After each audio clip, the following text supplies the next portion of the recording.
Praise the Lord. எனக்கு அன்பான சகோதரன் சகோதரிகளே, ஆண்டவராகிய இயேசு கிறிஸ்து உங்களுக்காகத்தான் சிலுவையில் மரித்தார், உங்களுக்காகத்தான் இரத்தம் சிந்தினார், உங்களுக்காகத்தான் இப்பேற்பட்ட பாடுகளை பட்டார். என் மகள், என் மகன் பாவத்தில் இருந்து வெளியே வர வேண்டும், சுகம் பெற வேண்டும் என உங்களுக்காகத்தான் ஆண்டவராகிய இயேசு கிறிஸ்து இரத்தம் சிந்தி இந்த பாடுகளை பட்டார்.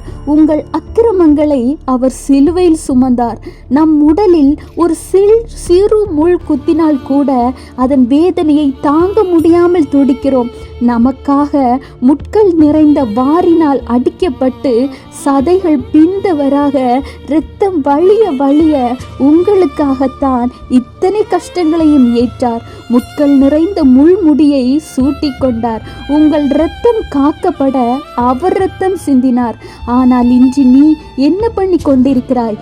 அவரை வருத்தப்படுத்தி வேதனைப்படுத்தி உனக்காக சிந்தப்பட்ட இரத்தத்தை குறித்து உணர்வடையாமல் பாவத்திலும் சாபத்திலும் அடிமைத்தனங்களிலும் சிக்கி உன் வாழ்வை சீரழித்து கொண்டிருக்கிறாய்.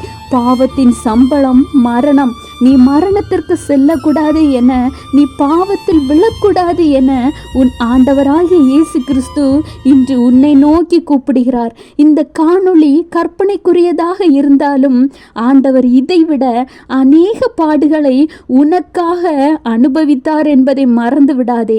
மீண்டும் மீண்டும் உன் பாவத்தின் நிமித்தம் அவரை நீ ஆணியால் அடிக்காதே. அவருடைய தலையில் முள்முடியை சூடாதே, சிலுவையில் அறையாதே. அவர் உன்னிடம் கேட்கிறது வேறு ஒன்றுமில்லை. என் மகளே, என் மகனே, நீ மனம் திரும்பு, உன் பாவ வாழ்க்கையை விட்டு வெளியே வா.